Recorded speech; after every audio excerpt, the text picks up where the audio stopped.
¿Cómo llegamos a amar a alguien?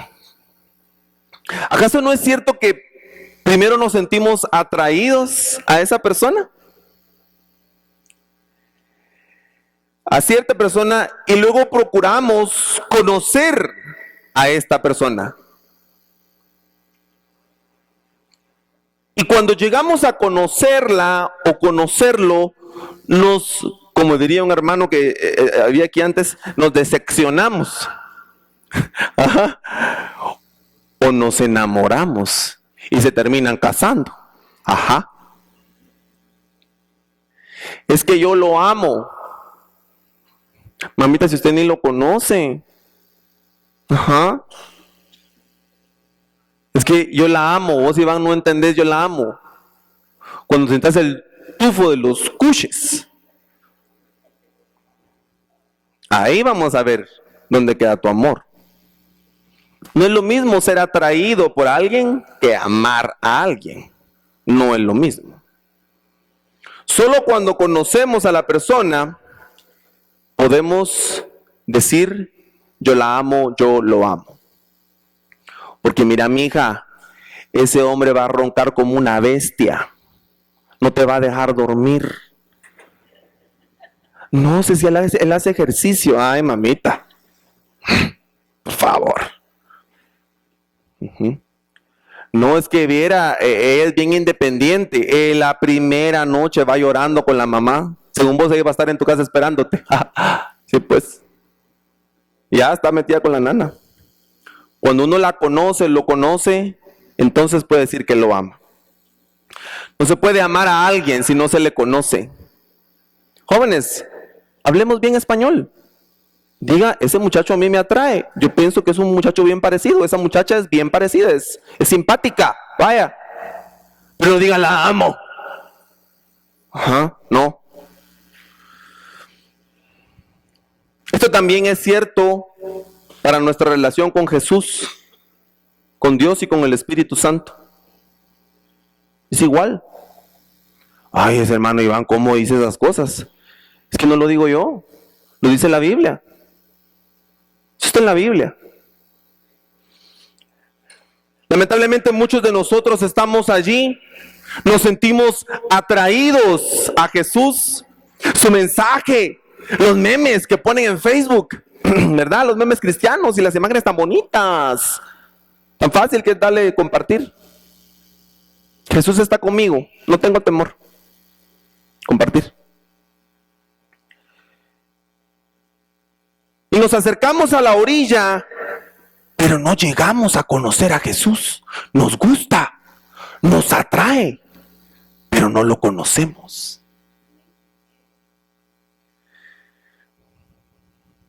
Nos gusta oír de Él.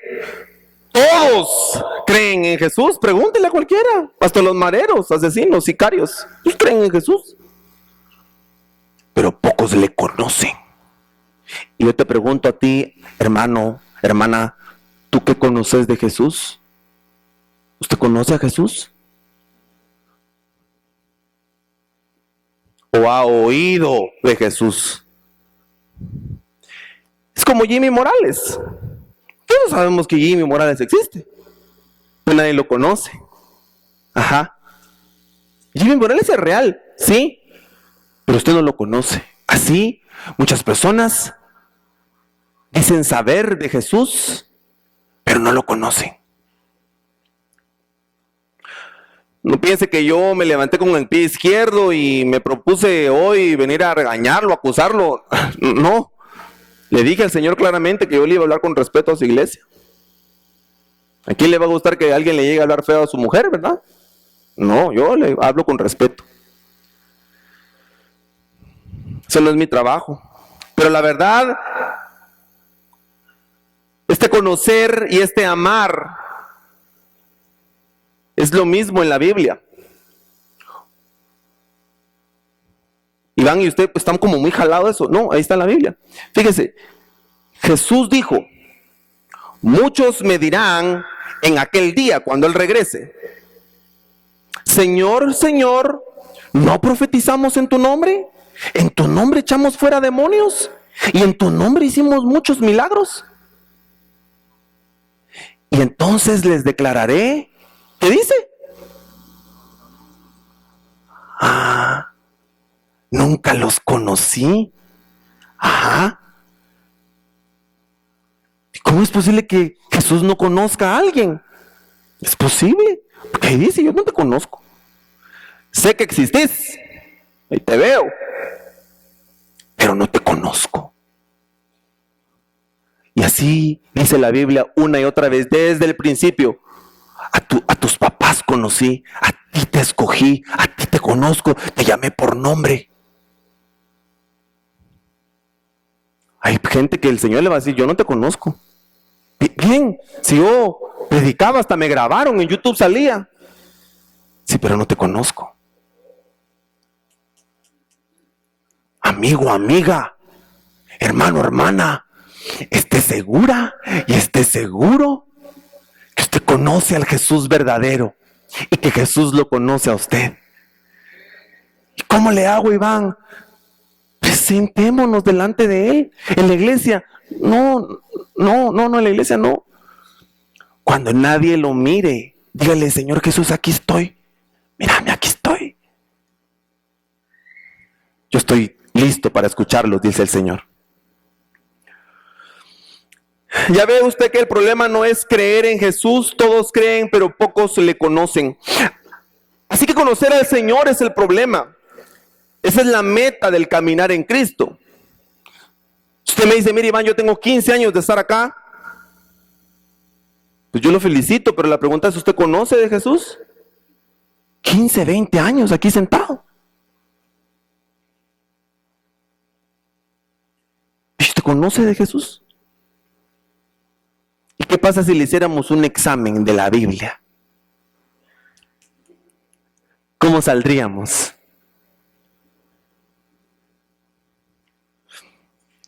Iglesia Bautista Shalom nos hemos puesto la meta de hacer todo lo posible para que los miembros de esta congregación no seamos fans de Jesús. Jesús no está buscando fans. Nosotros queremos ser discípulos de Jesús. Los discípulos vivían con su maestro. No iban a la escuela de 7 a 1 y luego se iban a su casa. Vivían con el maestro. Por eso Jesús dijo, yo quiero discípulos que vivan conmigo. Desde el principio les dijo, Señor, ¿dónde vives? Vengan, yo les enseño. Y dice que se fueron a su casa y ahí ya no lo dejaron. Por eso en Iglesia Bautista Shalom estamos tratando de que nuestros miembros conozcan al Señor personalmente. Ya Dios había indicado cómo podíamos llegar a conocerlo. Cuando Dios estaba formando la nación de Israel en el desierto, escúcheme por favor, les dejó claro qué es lo que debían hacer para llegar a conocerlo. Creo que tenemos el texto. Esa es palabra de Dios en el desierto, con Moisés. Ni siquiera habían entrado en la tierra prometida. Grábense estas palabras en la mente y en el pensamiento, dice Deuteronomio 11. Átenlas como señales en sus manos y en su frente. Átenlas, amárrenlas. Instruyan a sus hijos, hablándoles de ellas en la casa como en el camino. Mamá, papá, ¿usted le ha hablado a su hijo de Jesús? Sí, yo les pongo las caricaturas de YouTube. No, yo digo usted. ¿Usted le ha hablado a su hijo de Jesús? No, yo por eso lo traigo a la iglesia. Por eso te digo, hermano, hermana, ¿le has hablado de Jesús?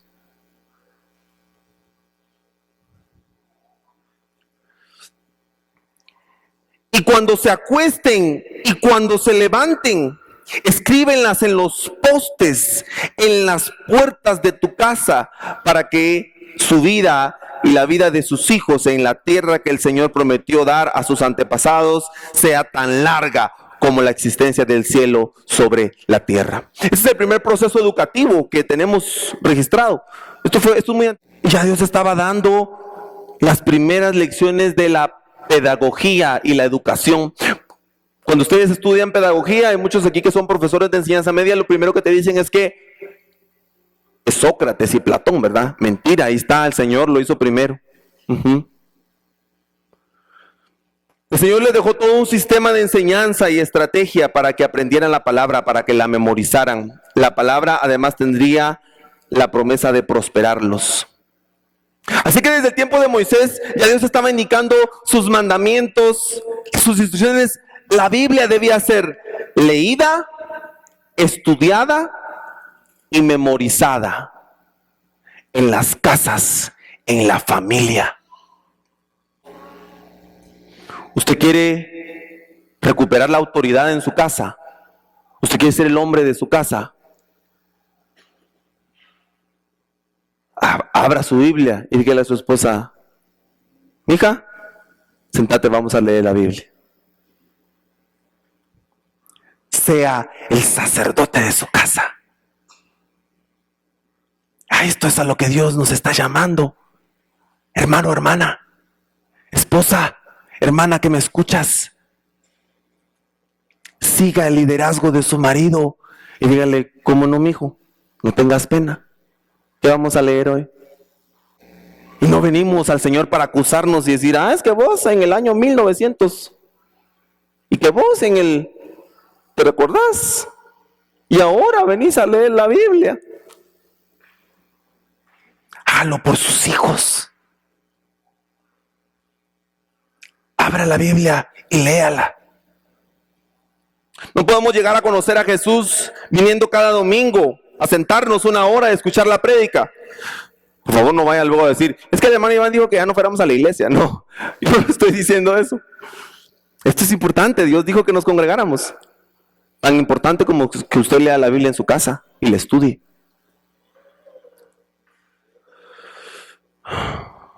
Dios no dijo: para conocerme vayan a la iglesia. Así no dice la Biblia. Dice: léanla en sus casas, con sus hijos, en su cama, cuando van caminando. Esa es la manera en que nuestro cerebro aprende. Nuestra alma aprende de esa manera. ¿Usted quiere resultados diferentes? Haga cosas diferentes. Nuevamente vemos la intención de Dios de estar en nuestras casas, de habitar en medio de nuestras familias, en el propio Señor Jesús. Jesús estuvo en las casas. Jesús obtuvo seguidores en las casas. Publicanos, eran extorsionistas, prostitutas, ladrones, gente que había sido menospreciada por la sociedad. El Señor entró en sus casas y se sentó con ellos a comer. Mira lo que dice la Biblia, Mateo 9. Y aconteció que estando él sentado a la mesa en la casa, he aquí que muchos publicanos, pecadores que habían venido, se sentaron juntamente a la mesa con Jesús y sus discípulos en la casa. Y al entrar Jesús en la casa del principal, viendo a los que tocaban flautas y a la gente que hacía alboroto, les dijo: apartaos, porque la niña no está muerta, sino duerme. En la casa. Jesús operó sanidades y milagros en la casa. Hermano Jaime Muñoz vive en Juana de Arco y contó hace unos días que llegó una niña de noche a su casa, pom, pom, pom, pom. ¿Sí? Disculpe, ¿aquí vive el hermano que ora por los enfermos? Ah, caray, no sé. Ah, era él.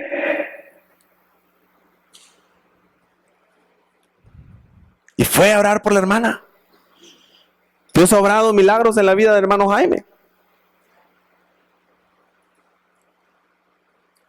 ¿Por qué es conocida su casa en su vecindario? ¿Por qué es famosa usted, hermana?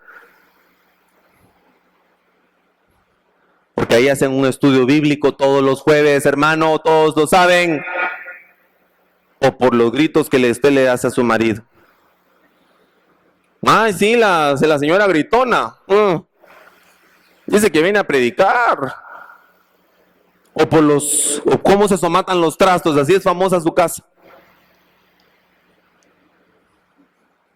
Que nuestra casa sea conocida como una casa de palabra, de oración, de provisión, de sabiduría, de consejo.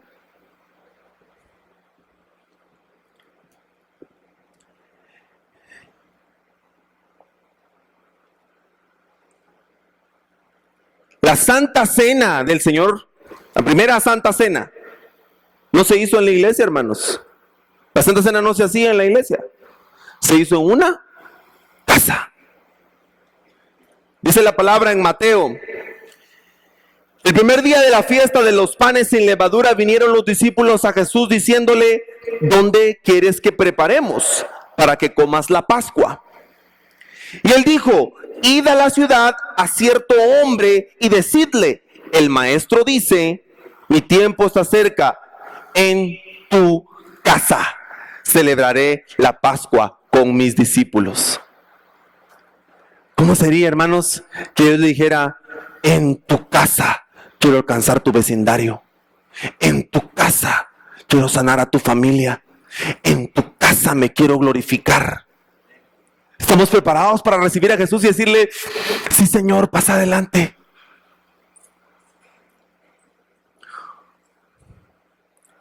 Usted puede ver cómo estos eventos tan importantes están ocurriendo. ¿En dónde?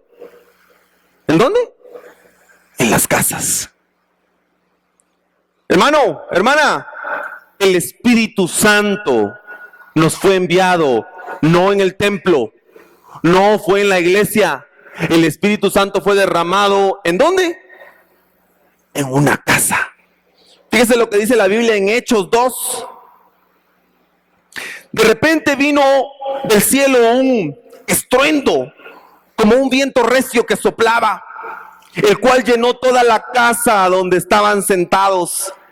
Y se les aparecieron lenguas repartidas como de fuego, asentándose sobre cada uno de ellos. Y fueron todos llenos del Espíritu Santo y comenzaron a hablar en otras lenguas según el Espíritu les daba que hablasen. En una casa.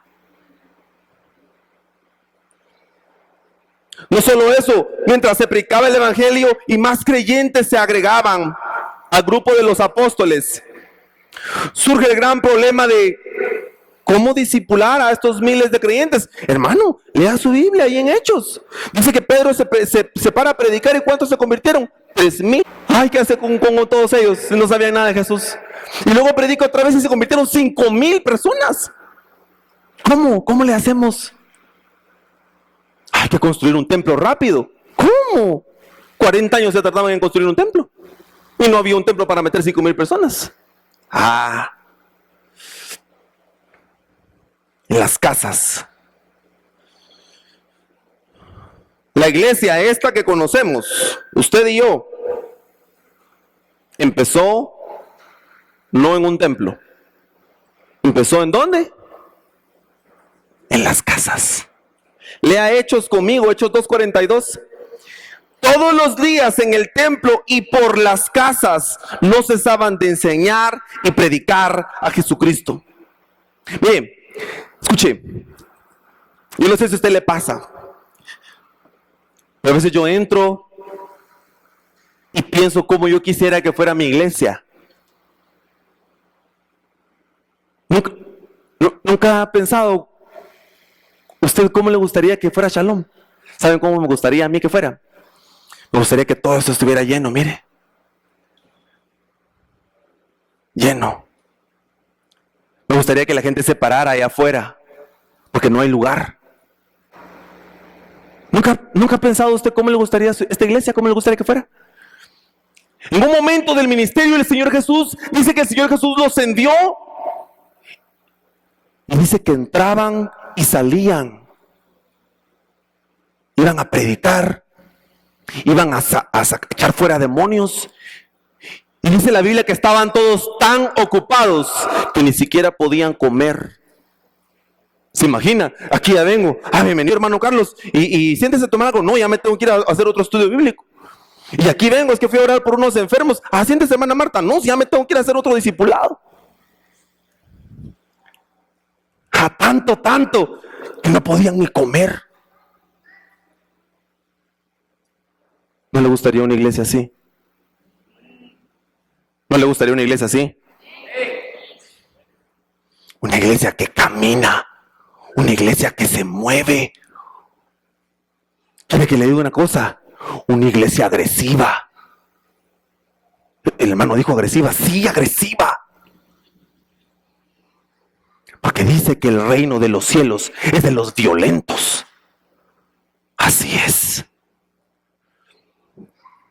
Pero ¿cómo le hacemos si solo nos vemos los domingos? Qué bonito estuvo el mensaje. Nos vemos el próximo domingo.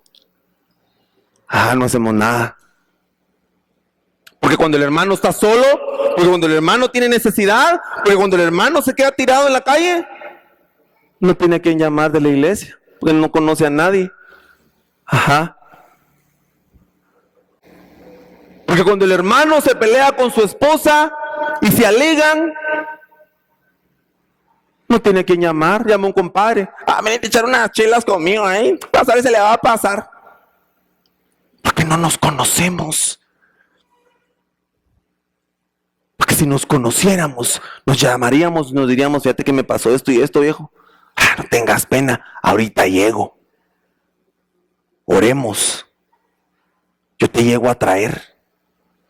¿Y cómo logramos eso, hermanos? Viéndonos de domingo en domingo, no, porque ya llevamos un par de añitos en eso. ¿Cómo le hacemos con estos hermanos que estaban aquí al frente? En las casas.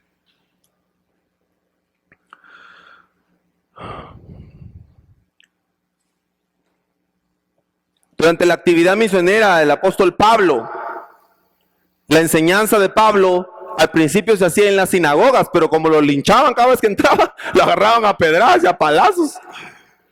Dijo, no, ya no. Y empezó a enseñar, ¿en dónde? En las casas, justamente. Pablo, quien pasó de ser perseguidor de la iglesia a convertirse en el más grande misionero del primer siglo. Cuando estuvo en Roma, esperando que lo mataran, Nerón lo mató. Dice la Biblia en Hechos 28, y Pablo permaneció 2 años y medio en una casa alquilada y recibía a todos los que venían a él. Yo creo que usted ya va entendiendo el mensaje, ¿verdad, hermano? ¿Hermana? Sí, yo creo que ya sabe por dónde voy, ¿no? Ya más o menos. ¿Qué son los grupos de oración y vida? Son grupos pequeños, entre 5, 8 o 12 personas. 25, es un monstruo. Mientras más grande, menos nos conocemos, ¿verdad? Pero si solo hay 4, yo sí conozco esta hermana. Sí, ya la conozco. Son grupos pequeños, integrados por personas que se reúnen una vez por semana con el ánimo de desarrollar su crecimiento integral en la palabra de Dios. Eso es un grupo de oración y vida. Un grupo pequeño de personas que quiere desarrollar su conocimiento de Jesús. Se reúnen para compañerismo, para pastoreo, para oración. ¿Qué necesitamos para un GOV, grupos de oración y vida? ¿Qué necesitamos? Una casa, un anfitrión que le dé la bienvenida a la gente, un líder y un sublíder. Eso es lo único que se necesita. Y una Biblia. Necesitamos una casa, su anfitrión, un líder y un sublíder. Y los participantes, por supuesto. Un grupo de oración y vida son grupos de discipulado. Crecemos espiritualmente, crecemos fraternalmente. Semana tras semana no es lo mismo decirle a una persona lo invito a mi iglesia, a decirle a una persona, te invito a mi casa. No es lo mismo. Si la gente se asusta de ver, han de empezar ahí, han de cobrar para entrar, mira. Han de pedirle ofrenda a la entrada. No es lo mismo que a usted le digan, te invito a mi casa. Vamos a tomar café con champurrada. Está bueno. A que usted le digan, lo invito a mi iglesia.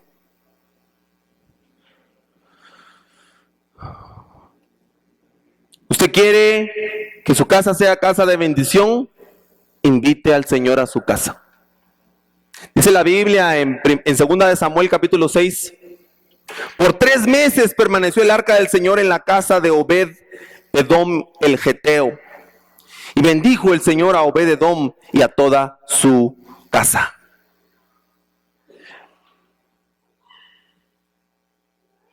Fíjese. ¿Cómo es que si pasamos 2 horas viendo Anabel, la muñeca del diablo? Y ahí todos sentados que viendo poporopos. ¿Cómo es eso? Pero no podemos dedicar 1 hora para adorar al Señor en nuestra casa. ¿Cómo puede ser? Invite al Señor a su casa, saque esa tal Anabel, vaya a quemar ese disco, hombre. Qué bárbara. No mire películas del diablo, hombre. Ni de brujería, ni de huya, ni la llorona. Que el Señor la reprenda. Invite al Señor a su casa. Que el Espíritu de Dios repose en su casa. El éxito de la familia y de la iglesia está en los grupos de comunión, oración y vida. ¿Usted quiere que esta iglesia triunfe? Tenemos que hacer grupos pequeños. En la medida en que las familias y la iglesia se apropien de esta visión, veremos la gloria de Dios en nuestras familias. Cuando venga un invitado, vamos a poder decirle, no le vamos a decir, lo esperamos el otro domingo. Ya se fue a volar, se accidentó, ya no lo vimos. Otro domingo. A ver, busque usted en la Biblia dónde dice el otro domingo. Busque. ¿Qué le dijo el Señor Jesús cuando llegaron a preguntarle? ¿Qué le dijo el Señor Jesús a los discípulos? Vengan y vean. Ahí se quedaron. A ver si cuando Elías llamó a Eliseo, ¿qué le dijo? Mira, Eliseo, nos vemos el domingo, ahí más temprano. No, ahí partieron los bueyes, los quemaron y le dijeron, nos vemos, mamá Dios. Y se fue con él. Así cuando la gente viene, deberíamos poder decirle, ¿y dónde vivís? Fíjese que vivo en el kilómetro 13. Tenemos un grupo de oración y vida ahí, fíjate. Se van a juntar este miércoles. Ahí toman café con pan, ¿querés llegar? En la 3ª avenida, 8ª calle. Yo ahí en la esquina vivo. Entonces ahí te esperamos. Mira, ese es el hermano, se llama fulano de tal. Está diferente, ¿verdad? Grupos de oración y vida. Una iglesia diferente. Una iglesia dinámica. Una iglesia sabia. Que conoce a su maestro. Que está esperando a su esposo. Que gime por él.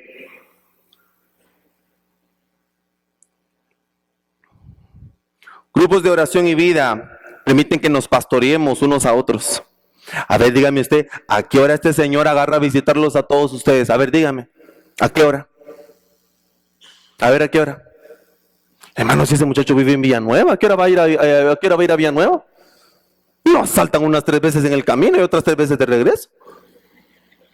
No. ¿Cómo nos pastoreamos? ¿Cómo sabemos que el hermano está enfermo? ¿Cómo le llevamos una pastilla? Es que yo estoy enojada porque yo estuve enferma y el pastor no me vino a ver. Si el pobre señor también está enfermo, hombre. Él también tiene sus cosas que hacer. Es que yo he pasado 2 años y nunca me han venido a visitar. Pero si nosotros, dice, llevándoos vuestras cargas, soportándoos unos a otros, sujetándonos unos a otros. Es diferente. Si llega el hermano nos dice, lo vengo a visitar en el nombre de Jesús, en el nombre de Iglesia Bautista Shalom, puchica. Yo sé que usted vive aquí a la par y sé que este domingo llegó a la iglesia. Lo esperamos en nuestro estudio bíblico. Ah, ¿verdad? No es lo mismo. Miren lo que dice la Biblia en Hechos 2 y vamos a terminar con esto. Todos los creyentes estaban muy unidos. Esto es, Dios habla hoy, quizás por eso estoy un poco diferente. Y compartían sus bienes entre sí, vendían sus propiedades y todo lo que tenían, y repartían el dinero según las necesidades de cada uno. Todos los días se reunían en el templo y en las casas, partían el pan y comían juntos con alegría y sencillez de corazón. ¿No le gustaría una iglesia así? ¿A que sí? El viernes estuvimos aquí, comimos tamalitos de chipilín de la gasolinera y tacos. Ajá. No hay cosa más linda que comer entre los hermanos, hermanos. Compartamos entre nosotros.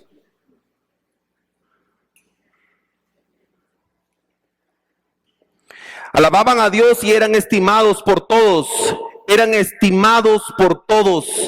Y cada día el Señor hacía crecer la comunidad con el número de los que Él iba llamando a la salvación. Dios ha sido bueno, hermano.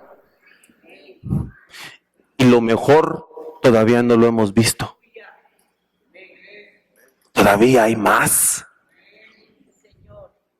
Hagamos la luchita. ¿Qué es lo que te quiero decir hoy, amigo o amiga? Quizás usted tenga un espacio en su casa donde usted pueda decir, yo quiero que aquí se enseñe la palabra de Dios. Quizás usted no tiene casa o no puede, pero usted está pensando, yo quisiera servir como líder. Yo quisiera ser sublíder, yo quisiera leer, yo quisiera guiar. Nosotros no somos pollos. Nacen, crecen, se reproducen y mueren. No. Dios tiene un propósito para ti, amigo o amiga. Y es hacer avanzar su reino. Empujemos juntos. Abra su casa. Responde el llamado de Dios para liderar un grupo. Dios lo está llamando hoy.